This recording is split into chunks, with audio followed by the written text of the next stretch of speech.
한번 따라서 해보실래요? 제대로 알고 제대로 믿자. 믿는 척하지 말자. 네, 하나님은 과거에나 현재나 미래에나 동일하신 하나님이신 줄 믿습니다. 똑같이 살아계시는 분인 것을 믿습니다.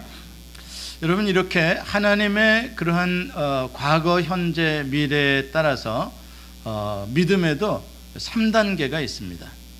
그래서 과거에 일어났던 역사적인 사건들을 믿는 믿음이 있고,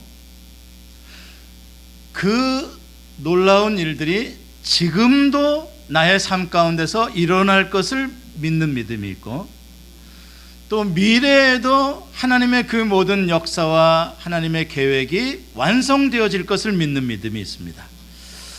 저는 여러분들의 믿음이 과거의 믿음, 옛날에는 있었는데 지금은 모르겠다의 믿음이 아니기를 바랍니다. 또 미래에는 어떻게 될지도 모르겠다, 이런 믿음이 아니기를 바랍니다. 과거의 사실도 믿고 하나님이 오늘 나의 삶에서도 역사하시는 것을 믿고 앞으로도 나의 삶을 통하여 역사하실 것을 믿으시는 그런 믿음을 가지시길 바랍니다. 12제자 중에 가장 의심이 많은 제자의 이름은 누구입니까? 도마입니다. 오늘 본문에 보면 도마가 역시 쉽지 않은 사람입니다. 의심을 하고 있는 것을 보게 됩니다. 자, 그렇다면 12제자 중에서 가장 먼저 가장 확실하고 멋진 신앙 고백을 한 사람은 누구였겠습니까? 베드로가 뭐라고 고백했죠?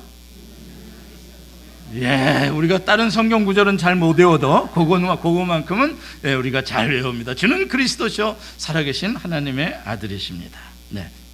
그런데 그 고백을 하고 나서 5분도 안 지나서 베드로가 예수님한테 되게 혼난 거 아십니까? 사탄아, 내 뒤로 물러가라. 그렇죠? 참 베드로가 신앙 고백을 그렇게 잘했는데 왜 이렇게 주님의 마음은 몰랐는지, 그래서 이 약간 괴리감이 있어요. 베드로의 신앙 고백이 멋지긴 한데 진짜 주님을 알고 한 고백이었을까 하는 데에 있어서는 퀘스천을 해보지 않을 수가 없습니다. 오늘 본문에 보면 가장 주님을 위해서 멋진 신앙 고백을 가장 먼저 한 사람을 도마라고 요한은 소개를 하고 있습니다. 굉장히 의아하죠. 의심 많은 사람인데 오늘 사도 요한은 도마가 가장 놀라운 신앙 고백을 했다라고 소개를 하고 있는 거예요. 자, 도마의 이야기를 끝으로 요한복음은 끝나는 걸 아시죠?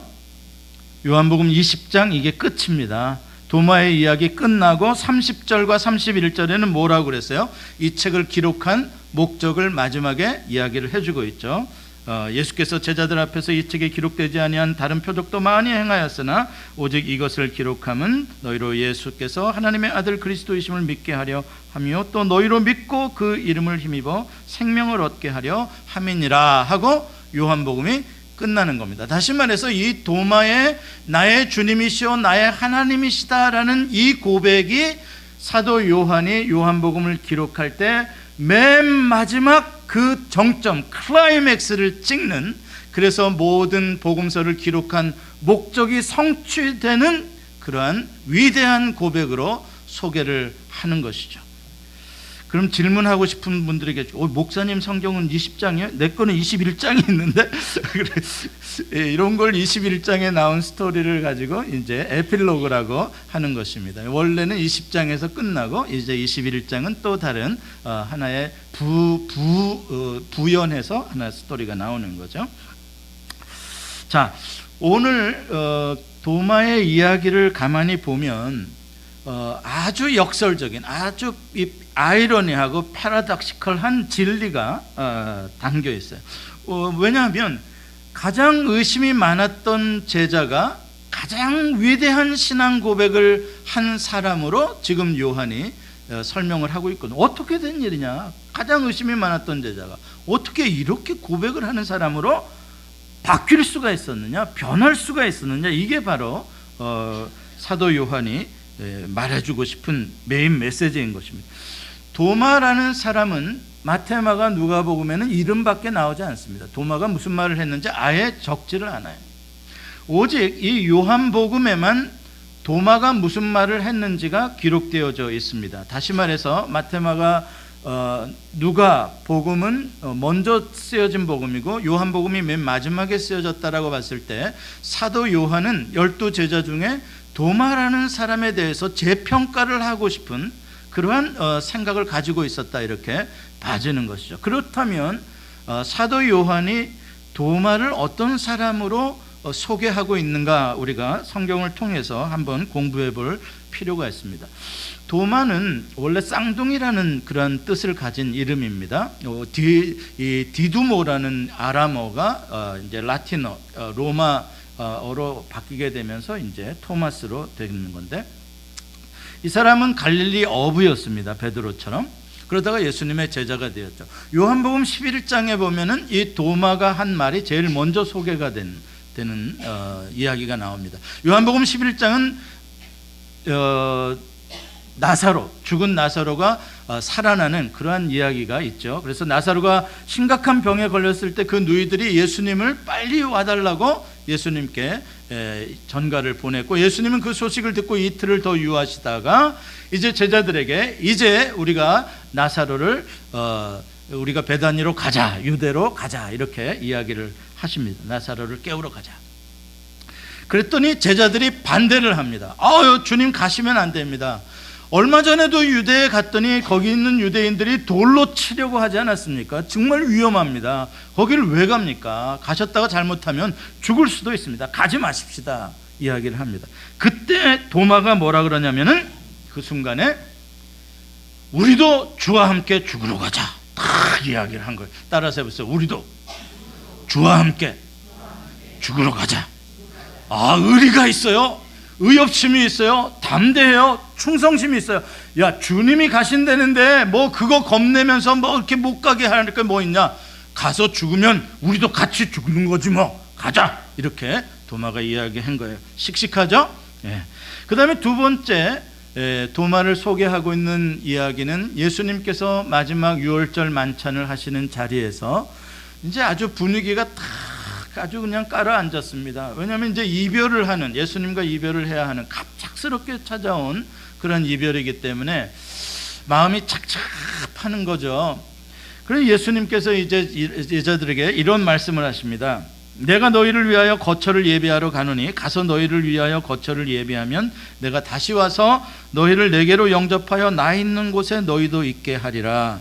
내가 어디로 가는지 그 길을 너희가 아느니라. 이렇게 예수님께서 말씀을 하셨어요.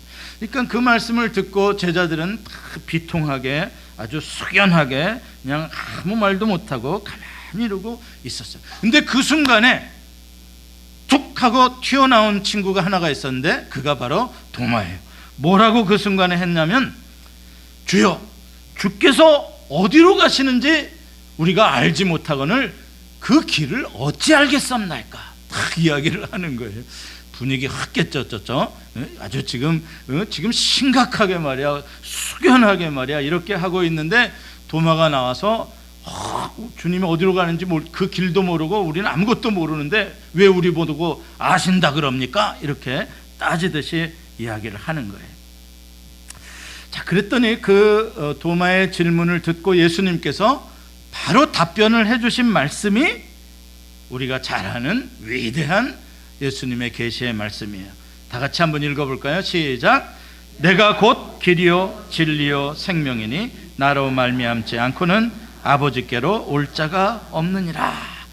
여러분, 이 구절이요, 또 우리가 성경 구절 중에 잘 외우는 구절 중에 하나입니다.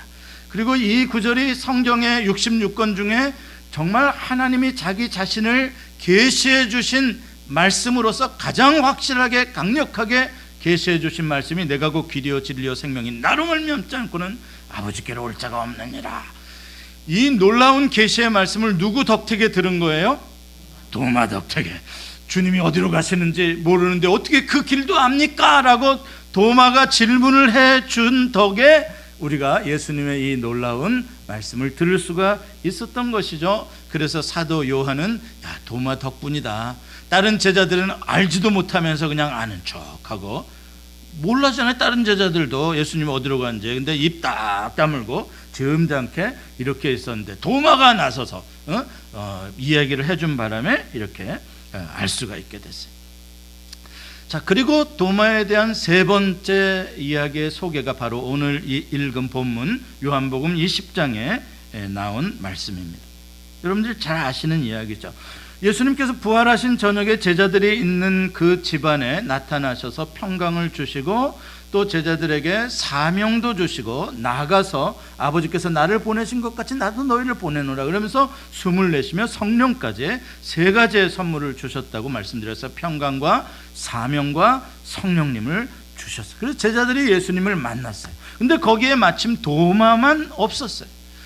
그러다가 그 주에 며칠 지난 뒤인지는 모르겠어요. 그 주에 도마와 다른 제자들이 만난 거예요. 그러니까 다른 제자들이 야 도마야 네가 그때 우리랑 같이 있었어야 되는데 야 예수님이 부활하셔서 우리가 그때 있는데 갑자기 나타나신 거야.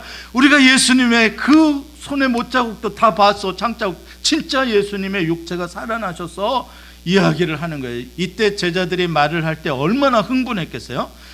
얼마나 실감나게 말했겠어요? 그렇죠? 왜? 자기들이 직접 경험했으니까 체험했으니까 놀랬을 거 아니에요. 자, 그 말을 들었으면 도마는 뭐라고 반응을 해야 돼요? 어이구 그랬니? 나도 거기 있었으면 좋았을걸. 야 부럽다. 야 살아나셨어. 너무 잘됐다. 그렇지? 나도 주님 봤으면 좋겠네. 이렇게 하는 게 상식적인 보통의 반응일 수 있겠죠.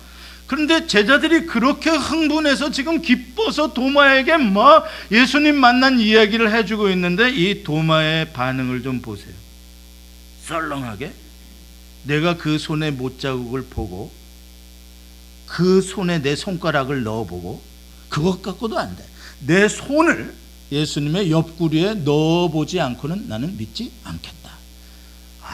이 친구 참 고집이 센 친구야. 보면 다른 제자들이 그 정도 말하면 믿어야지. 남이 말해도 믿을 것 같은데 제자들이, 그것도 한두 명 제자가 아니라 모든 제자들이 다 만났다는데, 직접 그것도 봤다는데 못 믿을 게 뭐가 있어요?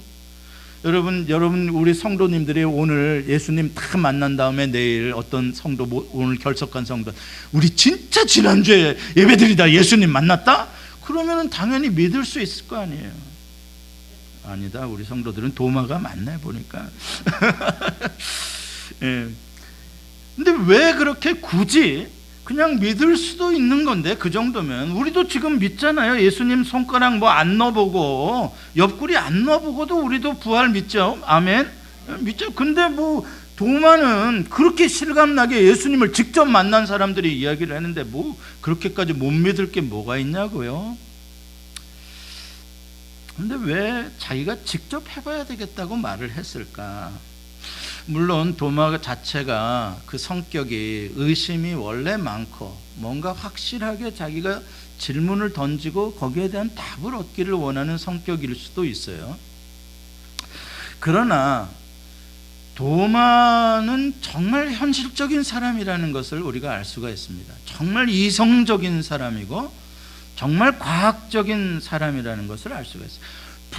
육체가 부활했다는 것은 여러분 있을 수 없는 이야기입니다. 도마는 도저히 불가능한 겁니다. 그거는 도마의 생각 속으로는 그 말이 안 되는 거, 상식적으로, 이성적으로, 과학적으로, 경험적으로 그거는 임파서블이에요. 가능하지 않은 겁니다. 그만큼 부활이라는 사건은 엄청난 사건인 거예요.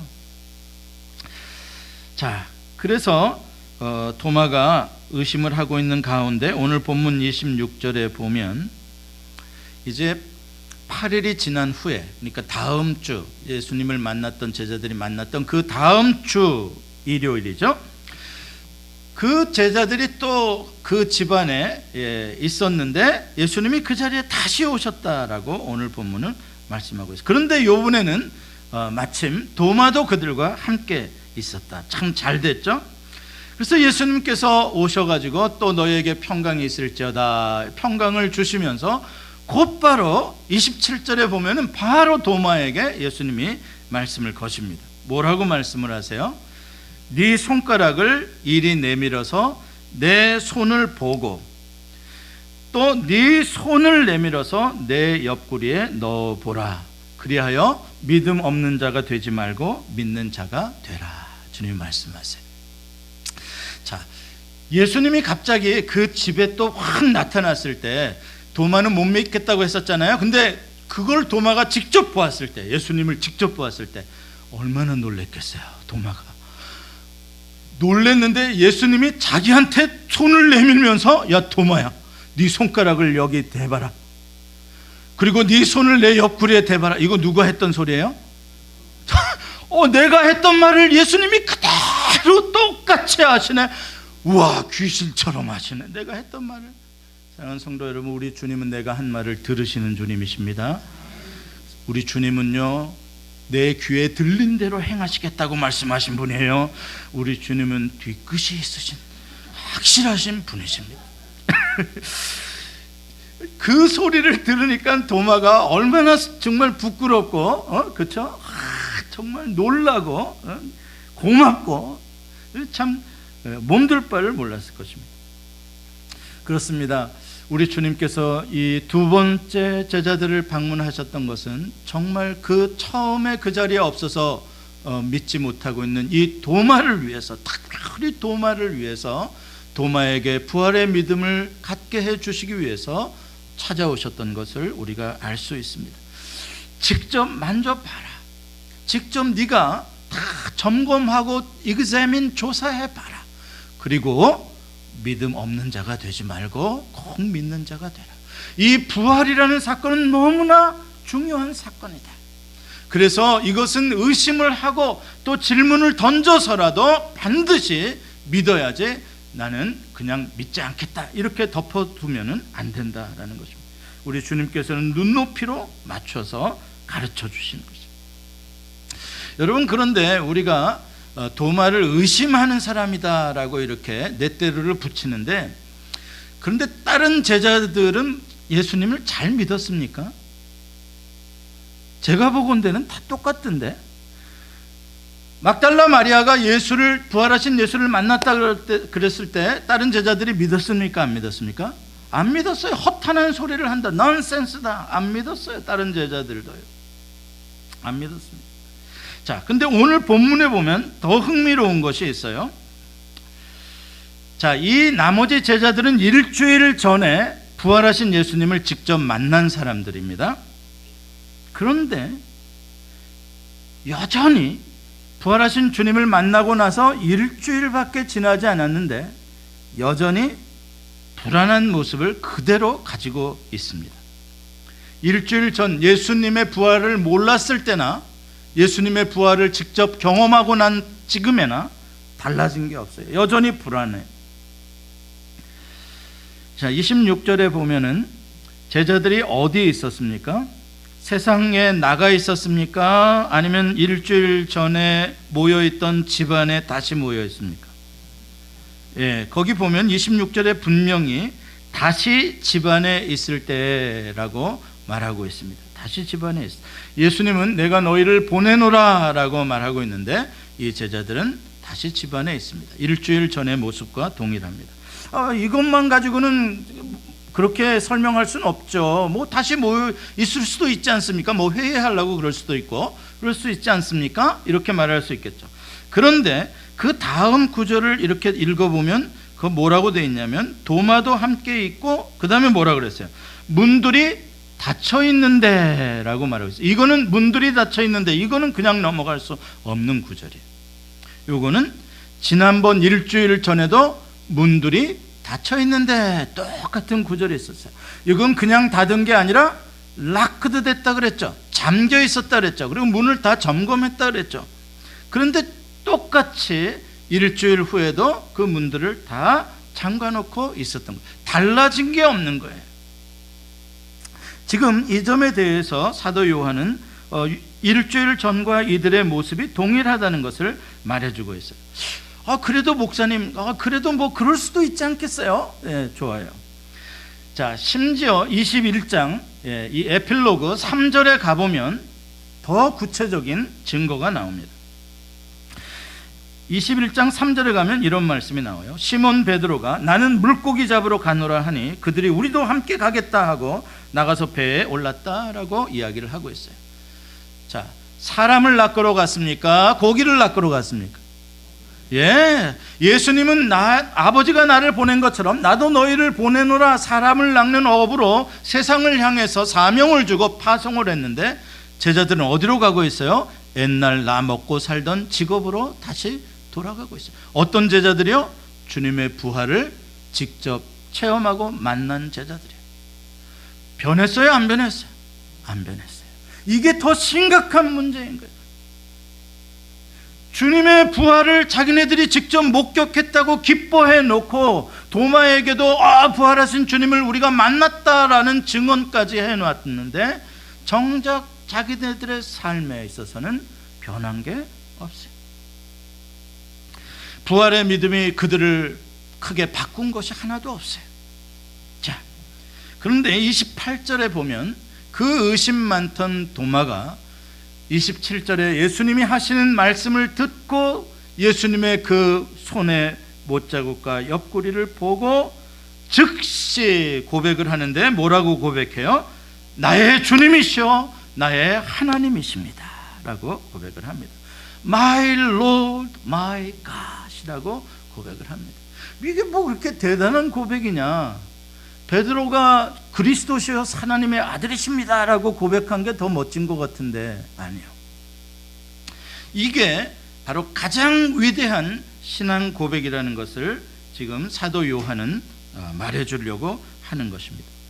여기서 나의 주님이시여 나의 하나님이시다고 할 때 My Lord, 나의 주라고 할 때 여기서의 주는 그냥 높여 부르는 존칭어가 아닙니다. 여기서의 나의 주는 구약 성경에서 여호와 하나님을 부를 때 아도나이 주라고 부르는 LORD 대문자로 쓰는 그 주를 말하고 있는 것입니다.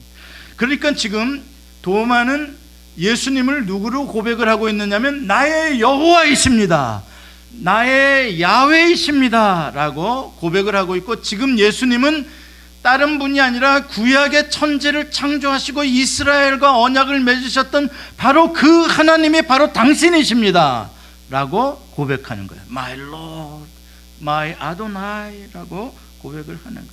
그걸 어떻게 그렇게 할 수 있냐? My God이라는 그 다음의 고백이 그걸 보충 설명해 주고 있는 거예요.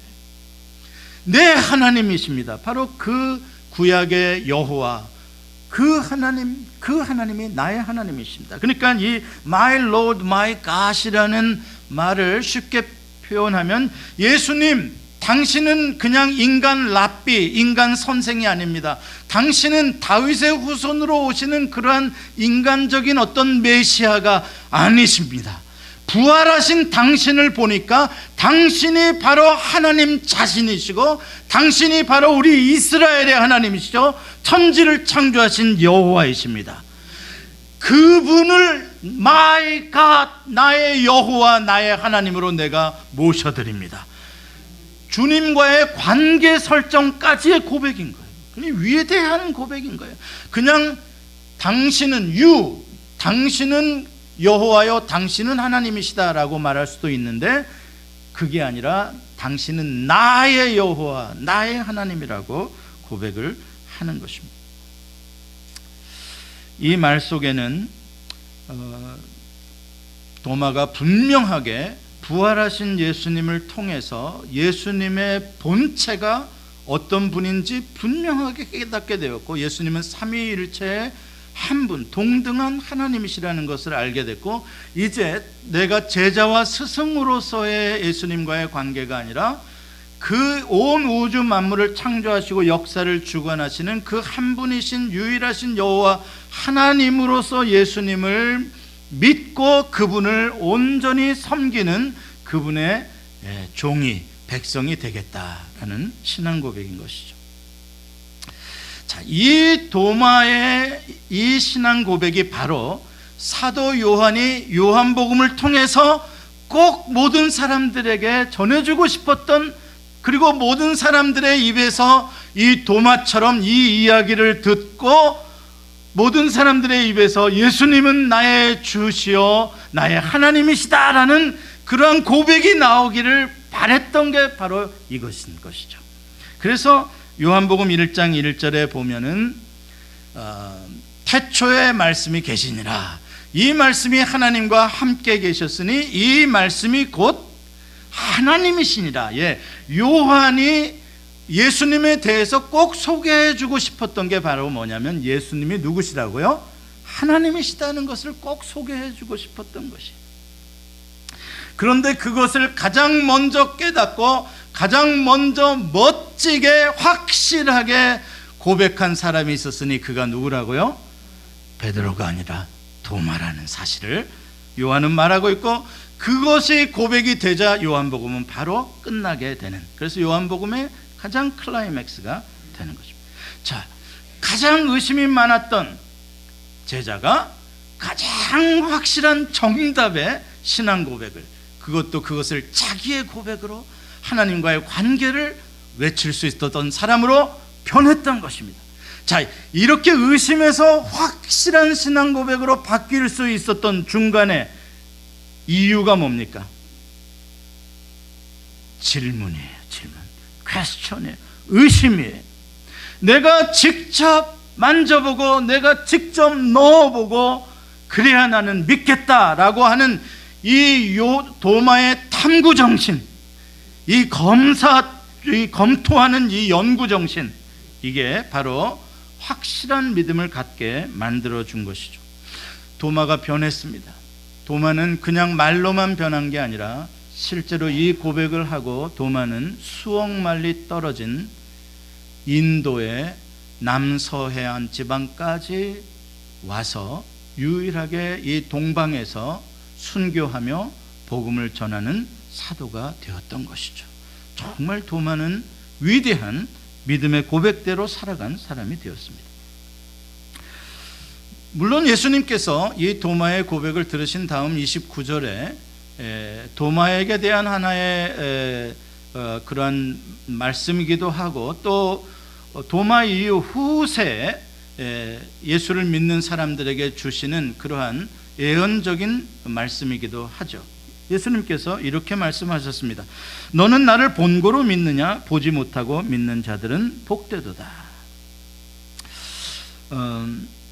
이 말씀대로 지난 2000년의 교회 역사 가운데 도마 이후에 수많은 그리스도인들은 실제로 부활하신 예수님의 육체를 보지 못했지만, 만져보지도 못했지만, 그러나 예수님을 나의 주, 나의 하나님이라고 고백하며 정말 로마의 콜로세움 경기장에서 사자의 밥이 되어가며 그러한 순교를 하는 위대한 신앙인들이 있었습니다. 그리고 도마처럼 그렇게 멋진 선교의 삶을 살아간 사람들이 참 많죠. 여러분과 저도 부활하신 예수님을 직접 그 육체를 만나본 적이 없습니다만, 그러나 도마처럼 우리는 고백합니다. 예수님이 나의 주님이시오, 나의 하나님이시다고. 그래서 우리가 복 있는 자들이죠. 하지만 이 예수님의 부활을 역사적인 사건으로, 과거의 사건으로 믿는 것과 제가 서두에 말씀드린 대로 지금 나에게서 이루어질 수 있는 부활의 사건들, 지금도 동일하신 부활의 하나님이 나의 삶 가운데 역사하시고 나의 무덤 문을 여시는 그러한 이 시대에 정말 살아계신 그러한 하나님으로 믿는 것은 다릅니다. 다른 사람들이 전해준 것을 들어서 믿는 믿음과 내가 오늘날 나의 삶을 통해서 내가 직접 경험한 부활의 신앙과는 다르다는 것이죠. 도마의 의심은 제자들의 말을 믿지 못했다기보다는 내가 직접 주님을 만져보고 내가 직접 확인한 다음에 더 확실한 믿음을 갖고 싶다라는 열망을 표현한 것이었을 것입니다. 저는 오늘 이 본문을 통해서 여러분과 함께 갖고 싶은 것이 뭐냐면 이 도마의 열망입니다. 우리는 다른 사람들이 전해준 복음을 믿습니다. 그러나 그것으로 끝나지 말고, 오 주님, 다른 사람들이 만났던 주님의 이야기 나는 믿습니다만, 그러나 나의 삶에서 내가 주님을 만나보기를 원하고, 내가 경험해 보기를 원하고, 나의 무덤 문이 열려지고 나의 주, 나의 하나님이신 것을 내가 고백해 보기를 원합니다. 내가 주님을 정말 더 알기를 원합니다. 확실하게 나의 믿음으로 갖고 싶습니다. 이 열망을 갖기를 원하는 것이죠. 이 열망을 갖기를 원하죠. 예, 우리는 예수님과의 개인적인 인격적인 관계를 갖지 않으면서도 객관적인 사실로서, 객관적인 존재로서 예수를 믿을 수 있습니다. 그분, 그때 거기서 부활하셨던 그분, 좋은 일 하셨던 그분을 믿을 수 있습니다. 그러나 그분이 My God, My Lord로 나의 신앙 고백 속에 나의 주로 되어지는 것과는 차이가 있다는 것입니다. 예수님께서 말씀하신 대로 보지 않고도 진짜로 믿는 것은 축복입니다. 그런데 하지만 다른 제자들처럼, 아까 그 제자들, 일주일 전에 예수님을 만나고도 변한 게 없는 제자들처럼, 오늘날 성도님들도 마치 다 아는, 부활의 이야기 다 아는, 성경도 다 아는 것처럼 말하고 난 다 믿어 라고 말을 하지만, 사실은 우리 생활 속에, 우리 마음 속에는 많은 질문들이 있는 거예요. 왜 그런가? 왜 그런가? 제가 알기로 우리 집사님들 가운데서도 안 믿어지는 게 굉장히 많이 있어서 그 궁금한 걸 좀 누구에게 물어서 좀 풀어보고 싶은데 속 시원히 그걸 대답을 해주는 사람이 아직 없어가지고 지금도 애타시는 도마와 같은 분들이 계셔요. 훌륭합니다. 계속 애타는 마음을 가지고 계셔야 돼요. 궁금해 하셔야 돼요. 그게 우리에게 다 있다는 거예요. 그런데 많은 성도들이 아는 척하고 점잖게 말을 안 하고, 믿습니까? 그러면 아멘을 열심히 하십니다. 그러다 보면 믿는 척하는 신앙생활을 하기가 쉽다는 것입니다. 진짜 내가 믿는 것이 아니라 남들이 믿는데 나도 그냥 같이 믿는다, 이렇게 하기가 쉽다는 거죠. 여러분, 하나님이 우리가 이해하기 쉬운 분입니까? 조금 어려운 분입니까? 예, 아시네요. 하나님이 결코 쉬운 분이 아니십니다. 내가 원하는 방식과 내가 원하는 생각대로 하나님이 착착 움직여 주십니까? 아닙니다. 내가 원하는 시간표대로 착착 맞춰 주십니까? 아닙니다. 예, 하나님 쉬운 분이 아니십니다. 그분은 정말 크신 분이십니다. 나와 달라요, 방식이요. 내 생각은 너희 생각과 다르며, 주님께서 이사야서에 하신 말씀이에요.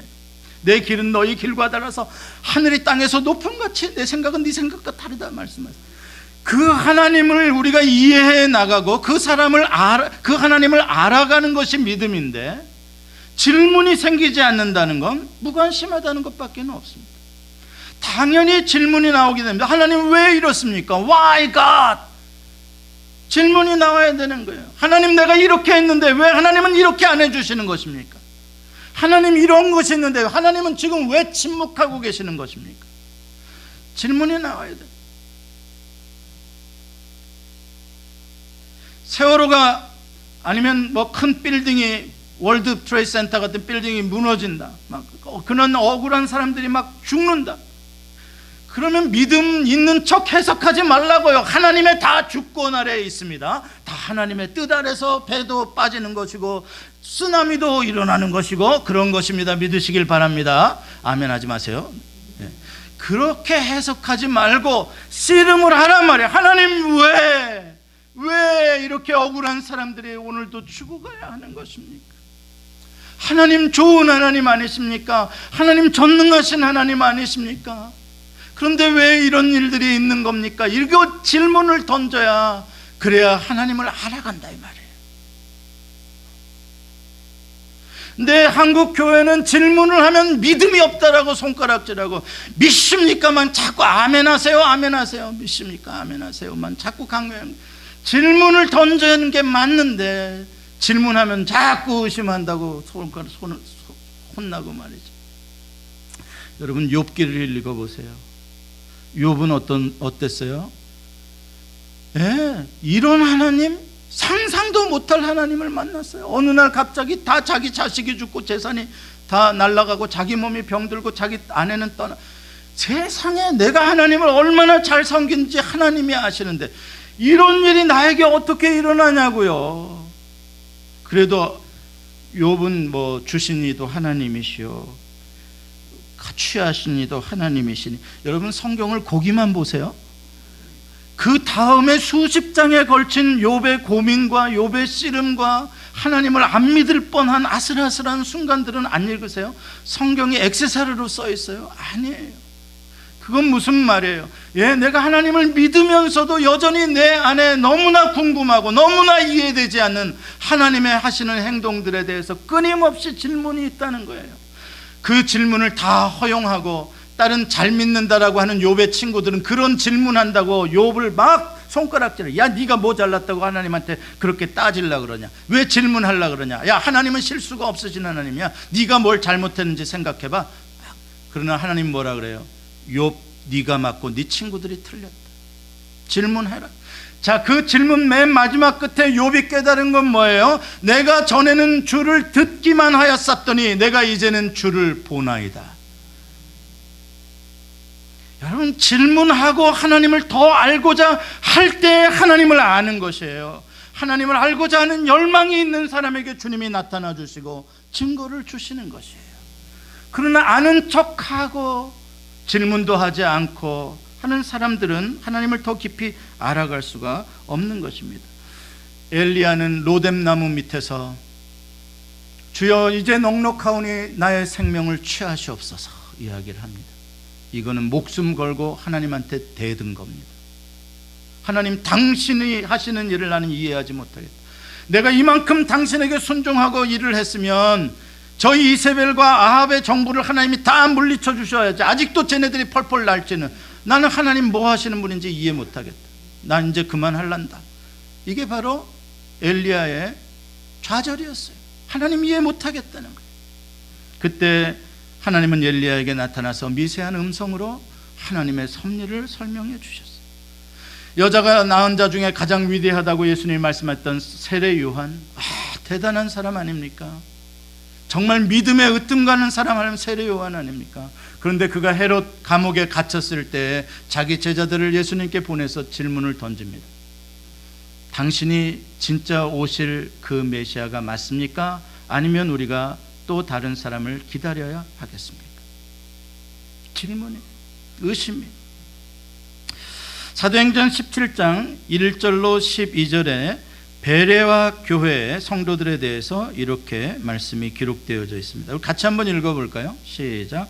베레아에 있는 사람들은 데살로니가에 있는 사람들보다 더 너그러워서 간절한 마음으로 말씀을 받고 이것이 그런가 하여 날마다 성경을 상고하고 그 중에 믿는 사람이 또 헬라의 귀부인과 남자가 적지 아니하니라.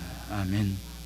이 말씀에서 중요한 것은 이것이 그런가 하여 날마다 성경을 상고했다는 것. 말씀을 듣기만 하고 끝난 게 아니라 들었던 말씀이 이게 진짠가 점검을 해보자, 확인을 해보자. 그래서 성경을 examined the scriptures every day, 날마다 그 성서를 확인하고 조사를 했다는 것이. 그런 가운데서 믿는 자가 많아지고 귀부인들, 아주 지식이 높은 사람들도 예수님을 믿게 됐다라고 말합니다. 학교 다닐 때 보면 공부 잘하는 애들은 질문을 많이 합니다. 공부 못하는 애가 질문한 경우를 내가 본 적이 없습니다. 공부 못하는 애 생각은 오직 하나입니다. 빨리 종만 쳐라.